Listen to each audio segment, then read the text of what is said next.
मंच पर बैठे हुए आज इस कार्यक्रम के मुख्य अतिथि और अध्यक्षता कर रहे इंगोले जी, डॉक्टर इंगोले, और मंच पर बैठे हुए सभी सम्मानित सदस्य और मेरे सामने इस सभागार में बैठे हुए सभी जागरूक बंधुओं, भाइयों और बहनों। देखिए, जैसा कि अभी बार बार अनाउंस किया जा रहा था कि जो टॉपिक दिया गया है, दो कंस्टेंट है, एक टॉपिक दिया गया है, उसी टॉपिक पे रेस्ट्रिक्ट करना है और 5 मिनट के आसपास आपको बोलना है। तो मैं सीधे, देखिए, मैं बहुत ज़्यादा इसका संविधान का ज्ञाता तो नहीं हूँ, लेकिन मुझे भी पंतनगर यूनिवर्सिटी में पढ़ाते हुए MBSc PhD ये सब पढ़ाते हुए 37 ईयर पूरा हो चुका है। तो मैं अपने 5 मिनट में एक दो चीज़ें बात आपके सामने रखूँगा। यदि आपको अच्छी लगती है तो उसमें अमल करिएगा और नहीं अच्छी लगेगी तो मुझ पर डाल दीजिएगा। देखिए, आज का जो टॉपिक दिया गया है कि संविधान की कैसे रक्षा और सुरक्षा और उसका संवर्धन कैसे हो सकता है, तो मैं बैठे बैठे सोच रहा था, क्योंकि ये डॉक्टर सचिन कुमार जो आपके प्रांतीय अध्यक्ष हैं, यही मुझको पकड़ के ले आए और उन्होंने जब टॉपिक बताया रास्ते में, तो मैंने कहा मैं संविधान की तो ABCD नहीं जानता, मैं तो दूसरी साइंस का ज्ञाता हूँ। तो इन्होंने कहा कि नहीं, हमें भरोसा है आप उसमें बोलेंगे, तो मैं उसी वजह से यहाँ पर पहुँच गया। तो आप सुन लीजिए मेरी व्यथा भी।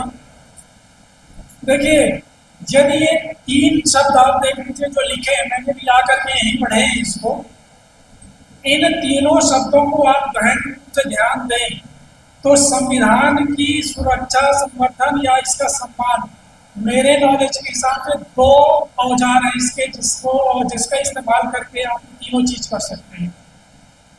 मेरे हिसाब से, मेरे ज्ञान के हिसाब से 2 ऐसे टूल हैं, औजार जिनको कहते हैं, जिनसे तीनों चीजें पूरी हो सकती हैं। जिसमें अभी देखिए, चीफ गेस्ट ने और भी जो प्रीवियस स्पीकर हैं, इन्होंने उस पर काफी प्रकाश डाला है, जिसमें मैं बहुत ही संक्षिप्त समय में, पहला है जो औजार है जो तीनों चीजों को एड्रेस करेगा, वो लेवल ऑफ एजुकेशन। मैं उस लेवल ऑफ एजुकेशन पे जरूर 2 मिनट बोलना चाहूँगा। दूसरा, उससे भी इम्पोर्टेंट आपका औजार है, दैट इज वोटिंग राइट, जो आपको वोटिंग राइट मिला हुआ है। मैं बस आपको 3-4 मिनट में ही आपको बताता हूँ। देखिए, अभी जो हम डेटा पढ़ते होंगे, सभी लोग यहाँ पढ़े लिखे हुए हैं, जब डेटा देखते हैं तो ये पता चलता है कि जो एजुकेशन की मैं बात कर रहा हूँ पहले टॉपिक की, तो यदि हम पूरे देश का देख लें तो उसमें ज़्यादातर हर जगह हाईलाइट किया जाता है, मीडिया में या इलेक्ट्रॉनिक प्रिंट मीडिया या बाकी भाषणों में हाईलाइट किया जाता है लिटरेसी रेट। लिटरेसी रेट आप समझते होंगे कि the person who can read and right a simple sentence, कि बहुत ही सिंपल जो सेंटेंस है उनको पढ़ सके, लिख सके, उनको लिटरेट कहते हैं। वो लिटरेसी रेट हमारे देश में बड़ी तेजी से बढ़ रहा है, ठीक है ना। तो ये खुश होने के लिए तो अच्छा है कि लिटरेसी रेट बड़ी तेजी से बढ़ रहा है। वो कितना हो गया है, देखिए, हमारे देश का लिटरेसी रेट बताया जाता है 77.7%। इतने लोग साक्षर हो गए हैं, और उस 77 को यदि बाइफरकेट करके नीचे आए, जिससे हम लोग संबंधित हैं, तो उसमें लिटरेसी रेट 94.6% है अपर कास्ट का, 76% है OBC का, 72% है ST का, 66% है SC का। SC लास्ट में है लिटरेसी रेट। तो सुनिए, अब इसमें मैंने क्या कहा कि इसमें ज़्यादा खुश होने की जरूरत नहीं है, क्योंकि केवल लिटरेसी रेट जो मैंने बताया है उससे सोशल चेंज नहीं आने वाला है। मैं उसको प्रूव भी करूँगा, उससे सोशल चेंज नहीं होने वाला, हमारी सोसाइटी में कोई चेंज नहीं आने वाला है। चेंज क्या आएगा इससे, यदि आप ये ठान ले कि हम कब रिसोर्सेज को भी इस्तेमाल करते हुए हायर एजुकेशन की तरफ थोड़ा सा ध्यान दे ले, तो मेरी समझ से इसमें काफ़ी चेंजेस आ सकते हैं। उसको मैं 1 मिनट आपको बताता हूँ कि हमारे देश में अरे हमारे देश की स्थिति क्या है? हमारा जो एडमिशन इस समय हो रहा है पूरे कंट्री में, इसमें 43.3 मिलियन हायर एजुकेशन में लोग रजिस्टर्ड हैं। अब वो 43 मिलियन को हम बाइफरकेट नीचे करें तो उसमें जो ओबीसी का शेयर है वो है 35%, एससी का है 12.7%, एसटी का है 0.5%। 0.5 वो क्या है कि जो ग्रेजुएट में 80% पॉपुलेशन है, पोस्ट ग्रेजुएट में 11.8% है और पीएचडी लेवल में 0.5 है पूरे पॉपुलेशन का। तो आप एससी एसटी ओबीसी का तो कोई उसमें 0.000% में नहीं आता, यदि टोटल पॉपुलेशन को आप कैलकुलेट करते हैं।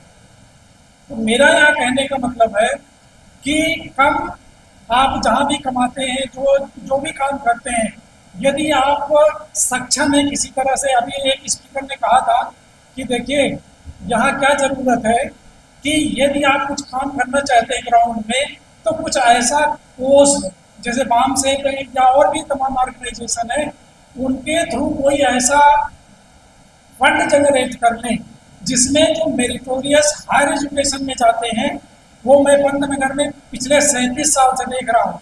हमारी भी एक लिमिटेशन है कि हम एक बच्चे दो बच्चे को कौन मदद कर पाते हैं, मान लीजिए उसके पास पैसा नहीं है, लेकिन लार्ज स्केल पे तो हम नहीं कर सकते हैं। तो ये ऑर्गेनाइजेशन या बहुत सारी ऐसी ऑर्गेनाइजेशन है जो कुछ थोड़ा सा उसमें कोर्स बना करके उनको मेधावी जो छात्र जिनको बोलते हैं वो उसको वहाँ से सपोर्ट कर सकते हैं। तो मैंने दावे से कह सकता हूँ कि देखिए हमारे देश में या जैसे अभी हिस्ट्री बताई जा रही थी, कमांडिंग पोजीशन किसकी रही,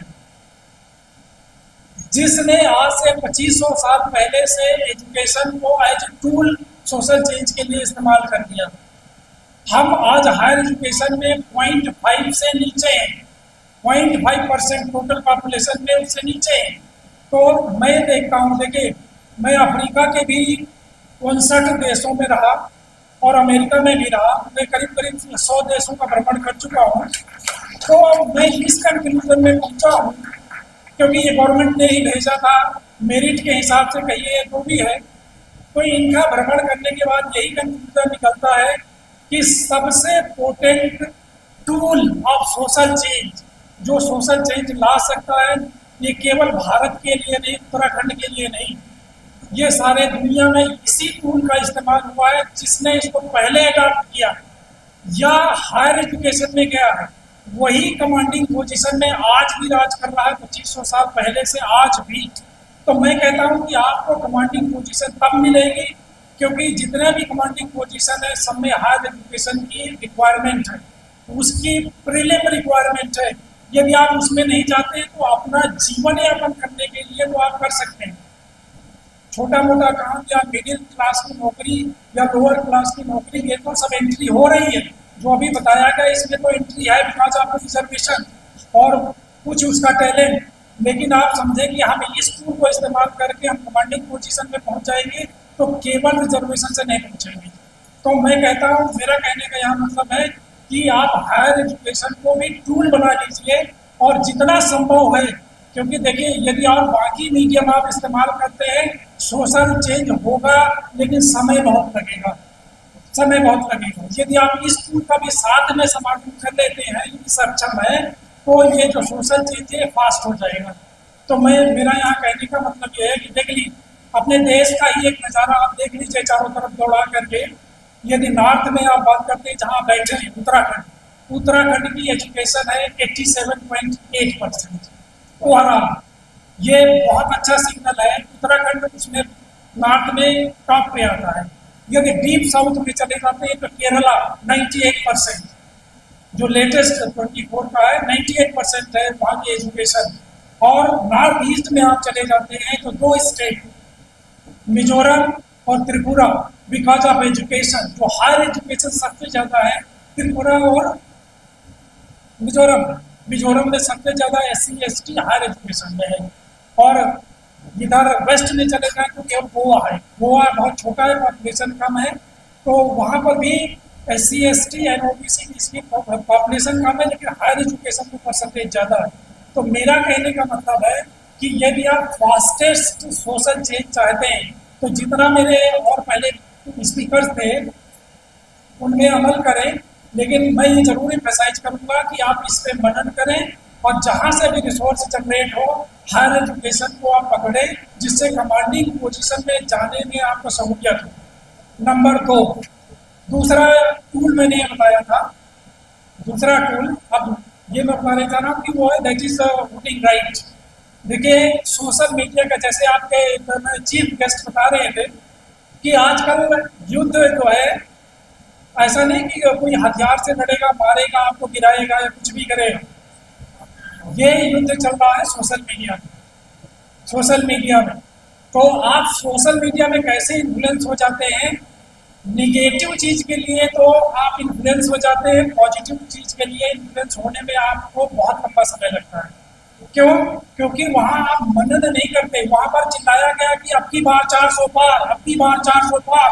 आपने कहा कि कैसे 400 पार होगा? कमल में लगाने से। आपने लगा के चले आए, यहाँ भाषण कुछ दे गए, वहां लगा के चले आए। सोशल चेंज आप नहीं कर सकते। तो इसलिए मेरा कहने का मतलब है कि आप वोटिंग राइट का जुडिशियस इस्तेमाल करिए, प्रयोग, वो सबसे शार्पेस्ट वेपन है सोशल चेंज का। तो मैं केवल समय कम है 2 ही औजार की बात करता हूँ, कभी और मौका मिलेगा तो 2-3 औजार और बता दूंगा। Thank you. एक सूचना